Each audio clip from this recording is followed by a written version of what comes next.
Hi viewers, welcome to our channel. CM Revanth Reddy గారు రీసెంట్గా ఒక సభలో మాట్లాడుతూ తన తర్వాత ముఖ్యమంత్రి అభ్యర్థిగా ఎవరైనా ఉన్నారు, ఆ అర్హతలు ఎవరికైనా ఉన్నాయి అంటే అది కోమటిరెడ్డి వెంకటరెడ్డి గారికి అని చెప్పేసి ఆయన చెప్పడం కాస్త చర్చనీయాంశమైంది.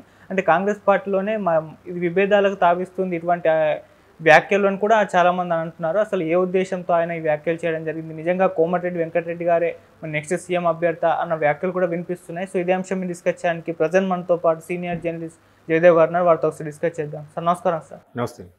సార్, రేవంత్ రెడ్డి గారు అంటే తన తర్వాత అర్హతలు ఎవరికన్నా ఉన్నాయంటే అది కోమటిరెడ్డి వెంకటరెడ్డి గారికి అని అంటున్నారు. అంటే ఇది కాస్త చర్చనీయాంశంగా అయింది, కొంతమంది దీన్ని విభేదిస్తున్నారు కూడా.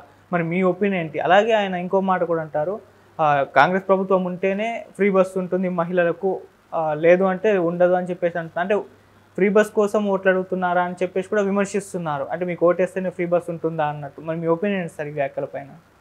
ఇవన్నీ ఎన్నికల వ్యూహంలో భాగంగా చూడొచ్చు తప్ప దీంట్లో పెద్దగా చర్చించుకోవాల్సింది ఏం లేదు. ఎందుకంటే అక్కడ కోమటిరెడ్డి గారిని ఎన్నికల క్యాన్వాసింగ్ సమయంలో హైప్ చేయాలి, ఆయన ఇంద్రుడు చంద్రుడు, ఆయన పెద్ద ఇది, అదే ఆయన అభ్యర్థిత్వం ఎవరికైతే సపోర్ట్ చేస్తున్నారో వాళ్ళ ద్వారా బాగా హైప్ తీసుకురావడం కోసం, అభ్యర్థిత్వాన్ని కానీ లేదంటే ఆయన బలపరిచే వ్యక్తిని కానీ బలపరచడం కోసమే ఇటువంటి వ్యాఖ్యలు చేసిన సందర్భం. కానీ జనరల్గా ఆయన ముఖ్యమంత్రి స్థానంలో ఉండి నా తర్వాత ముఖ్యమంత్రి అయ్యే హోదా అనేది కొంచెం దుమారు రేపే అంశమే. జనరల్గా క్యాజువల్గా కూడా అనుండొచ్చు, కానీ రేవంత్ రెడ్డి గారు అలాగా ఒక స్టేట్మెంట్ ఇచ్చారంటే దాని వెనుక చాలా కారణాలు ఉండుంటాయి. కాకపోతే మరి ఫ్లోలో అన్నారా లేదంటే లేదంటే స్లిప్ అయ్యారా అని తెలియదు. పొగడాలంటే రకరకాలుగా కూడా పొగడొచ్చు. ముఖ్యమంత్రి అయ్యే అంటే మిగతా వాళ్ళకి లేనట్టే కదా దాని అర్థం, పేర్లు పెట్టకపోయినా. ఎందుకంటే ఆ రోజు ముఖ్యమంత్రిగా పేరు రేవంత్ రెడ్డి గారి పేరు అనౌన్స్ చేయకముందు కూడా ఇక్కడ హోటల్లో, అవుట్కట్స్లో ఉండే హోటల్లో అందరూ అభ్యర్థులు పెట్టినప్పుడు కూడా ఆయన కూల్గా ఉన్నారు. ఒకవైపు భట్టి గారు కానీ ఉత్తమ్ కుమార్ గారు ఢిల్లీ వెళ్ళి అక్కడ అధిష్టానంతో చర్చ జరపడానికి వెళ్ళారని కూడా టాక్ వచ్చింది. అప్పుడు కూడా కొంతమంది ప్రత్యేకమైన విశ్లేషకులు ఏం చెప్పారంటే, ఈయన కన్ఫర్మ్ అయింది కాబట్టి ముఖ్యమంత్రి పీఠం, అందుకే ఈయన ఢిల్లీ వెళ్ళలేదు. ఎవరికైతే అక్కడ మిగతా నామినేటెడ్ పోస్టులు క్యాబినెట్ పోస్టులు ఏవైతే కన్ఫర్మ్ అవ్వలేదో వాళ్ళు ఆ లాబింగ్ కోసం అక్కడికి వెళ్ళుండొచ్చు, ఈయన కన్ఫర్మ్ అయింది కాబట్టి ఈయన రిలాక్స్గా ఉన్నాడని కూడా అన్నారు. ఇకపోతే ఇప్పుడు వీళ్ళతో పోల్చితే, రేవంత్ రెడ్డి గారితో పోల్చితే ఉత్తమ్ కుమార్ కానీ భట్టి గారు కానీ చాలా సీనియర్స్. బట్ కోమటిరెడ్డి గారిని పొగడడం వల్ల ఆ సందర్భంలో పొగడొచ్చు, కానీ ఆయనే సమర్థుడు అంటే మిగతా వాళ్ళు కాదని అర్థం వస్తుంది కాబట్టి ఖచ్చితంగా దుమారం రేపుతుంది. అండ్ మోర్ ఓవర్ కాంగ్రెస్లో ప్రతి ఒక్కరు కూడా సీనియర్ నాయకులే, ప్రతి ఒక్కరు కూడా పదవి కోసం పోటీ పడే వ్యక్తులే చాలా సందర్భాల్లో. ఇప్పుడు ఆయన వ్యాఖ్యల్ని చూస్తే ఎలా అనిపిస్తుందంటే, ఇప్పుడు ఉమ్మడి ఖమ్మంకు సంబంధించి ఉప ముఖ్యమంత్రి గారు కానీ, అలాగే నల్గొండకు సంబంధించి మన ఉత్తమ్ కుమార్ గారు కానీ కొంచెం ఇబ్బంది పడే వ్యాఖ్యలు. ఎందుకంటే మనం ప్రభుత్వ పథకాల్లో కూడా చూస్తే రేవంత్ రెడ్డి గారి ఫోటోతో పాటు భట్టి గారి ఫోటో కూడా ఉంటుంది, ఉప ముఖ్యమంత్రి గారి ఫోటో కూడా ప్రతి పథకం మీద కూడా. సో అట్లా పెట్టి ఒక ప్రముఖ స్థానం కల్పించినప్పటికీ కూడా జనరల్గా ఉంటుంది, ముఖ్యమంత్రే, ఉప ముఖ్యమంత్రే కదా. సో అట్లాంటి విభేదాలు ఏం లేకుండా కలిసి పనిచేసుకుంటున్న సందర్భంలో ఇటువంటి వ్యాఖ్యలు చేయడం అనేది కొంచెం వాళ్ళకి తక్కువ చేశారన్నట్టుగా ఒక భావన కలుగుతుంది కదా. సో అందుకు కామన్గా మీడియాలోనే, సోషల్ మీడియాలో కూడా దుమారం రేగడం కారణం. అయితే ఇప్పుడు ఈయన్ని పొగడొచ్చు. ఇప్పుడు అక్కడ 10 మంది ఉన్నారు, 10 మందిలో ఇప్పుడు కోమటిరెడ్డి గారికి పొగిడే సందర్భంలో ఆయన గొప్పవాడంటే మిగతా వ్యక్తులు అంత సమర్థులు కాదు అని అర్థం వచ్చేలా మాట్లాడారు కాబట్టి ఖచ్చితంగా. బట్ ఇక్కడ సీనియర్లు, ఉత్తమ్ కుమార్ గారు పీసీసీ చీఫ్గా చేసిన వ్యక్తి, భట్టి గారు కూడా ఆ పాదయాత్ర చేసి కాంగ్రెస్ ప్రభుత్వాన్ని స్థాపించడానికి నేను కూడా ఒక కారణం అని కూడా చాలా సందర్భాల్లో కొంతమంది చెప్పారు.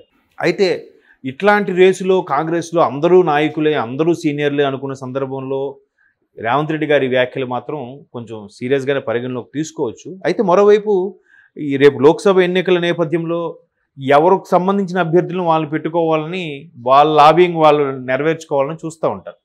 సో ఆల్రెడీ ఖమ్మం టికెట్కి సంబంధించి ఇంతవరకు ఖరారు కాలేదు. ఖమ్మం ఒకటి, హైదరాబాద్ కూడా ఇంకా ఖరారు అయినట్లేదు. ఖమ్మం మాత్రం భట్టి విక్రమార్క గారు, అదే ఉప ముఖ్యమంత్రి గారు కూడా ట్రై చేస్తున్నారు. అలాగే మరొక మంత్రి మన పొంగులేటి శ్రీనివాసరెడ్డి గారు కూడా ట్రై చేస్తున్నారు. అలాగే ఇంతకుముందు ఎక్స్ ఎంపీ ఎవరు ఉంటారు అక్కడ, ఏదో రెడ్డి గారు, ఆ రెడ్డి గారు వాళ్ళ అబ్బాయికి కూడా ట్రై చేస్తున్నారంట.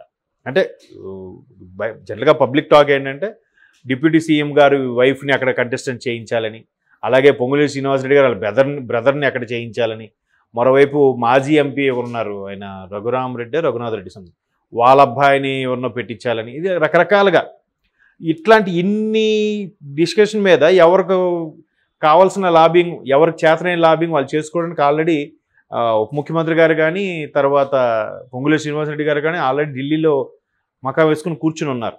అధిష్టానం ఎవరికి ఆ సీట్ని కేటాయించబోతుంది, ఎందుకంటే కాంగ్రెస్ గాలి వీస్తోంది ప్రస్తుతానికి తెలంగాణలో. సో ఖచ్చితంగా 17 స్థానాలకు గాను 10-12 గెలుచుకుంటుంది అన్నట్టుగా సర్వేలు కూడా చెప్తున్నాయి. కాబట్టి ఖచ్చితంగా ఎంపీ అయితే హోదా వేరు.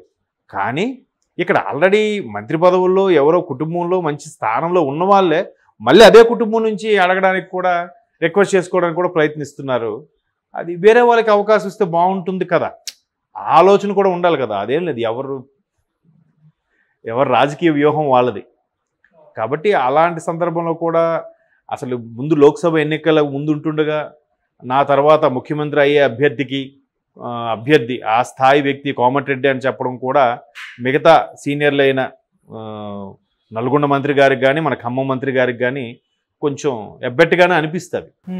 ఇదిలా ఉంటే ఇప్పుడు ఈయన వ్యాఖ్యలు చేయడం వల్ల బీఆర్ఎస్ వాళ్ళు ఎట్లాగో కాంగ్రెస్ రేవంత్ రెడ్డి గారు బీజేపీలో కలిసిపోబోతున్నారు, ఆయన అక్కడికి వెళ్ళి ముఖ్యమంత్రి అయిపోతారు అనుకున్న టైంలో ఒకవేళ అలాగానే ఏమైనా జరిగితే, లేదు కాంగ్రెస్లో కొంతమంది బీఆర్ఎస్లో కానీ చేరిపోతే అప్పుడు మరి రేవంత్ రెడ్డి గారు ముఖ్యమంత్రి పదవి పోతే అప్పుడు మళ్ళీ కోమటిరెడ్డి గారు ముఖ్యమంత్రి అవుతారా అనే అర్థంలో కూడా మాట్లాడినట్టు అనిపిస్తుంది. ఇప్పుడు చాలామంది బీజేపీ వాళ్ళు కూడా ఏం మాట్లాడతారు, లోక్సభ ఎన్నికల తర్వాత ఏదైనా జరగచ్చు, ప్రభుత్వం కూలిపోవచ్చు అని రకరకాలుగా మాట్లాడుతున్నారు. మేబీ ఒకవేళ ఈయన్ని తప్పిస్తే నెక్స్ట్ స్థాయి వ్యక్తి కోమటిరెడ్డా, లేదా నెక్స్ట్ ఎలక్షన్స్కి కోమటిరెడ్డి గారి పేరు అనౌన్స్ చేస్తారా, అలా చేయడానికి కూడా చెప్పలేం. ఎందుకంటే రాజశేఖర రెడ్డి గారి హయాంలో 2 సార్లు రాజశేఖర రెడ్డి గారి పేరునే అనౌన్స్ చేశారు కదా. రెండోసారి 2009లో అంత మెజారిటీ రాకపోయినా ముఖ్యమంత్రి రాజశేఖర రెడ్డి గారే. 2004లో ముఖ్యమంత్రి రాజశేఖర రెడ్డి గారి పేరు అనౌన్స్ చేయకపోయినది కూడా మొన్న రేవంత్ రెడ్డి గారి పేరు అనౌన్స్ చేయడానికి ఎలాగైతే ఉత్కంఠత రేగిందో అప్పుడు కూడా కాస్త ఉత్కంఠత ఉండేది, ఒక 1 or 2 days. సో అలాగా కాంగ్రెస్లో అసలే దాన్ని ఏమంటారు, వర్గపోరు, లేదంటే నేనే సీనియర్ నాయకుని, నాకే పదవి ఇవ్వాలి, అలాంటి తలంపు ఉండే నాయకులు ఎక్కువ ఉంటారు. ఎందుకంటే రేవంత్ రెడ్డి గారి పేరు ముఖ్యమంత్రిగా ప్రకటించక ముందు మన ఐటీ మినిస్టర్ ఎవరు శ్రీధర్ గారికి ఇలాగే ఒక మీడియా జర్నలిస్ట్ సోదరుడు అడిగితే, ఇక్కడ అందరూ సీనియర్లే, అందరికీ ముఖ్యమంత్రి అవ్వాలని ఉంటుంది, బట్ అధిష్టానం ఎవరిని డిసైడ్ చేస్తే వాళ్ళు అవుతారని కూడా ఒక స్టేట్మెంట్ ఇచ్చారు. అదొక హెల్తీ అట్మాస్ఫియర్. పోటీతత్వం సర్వసాధారణ రాజకీయాల్లో పదవులు అధిరోహించాలి, పదవుల్ని చేయాలి, నేను ఒక పట్టు సాధించాలని ఫీలింగ్ ప్రతి ఒక్కరికి ఉంటుంది.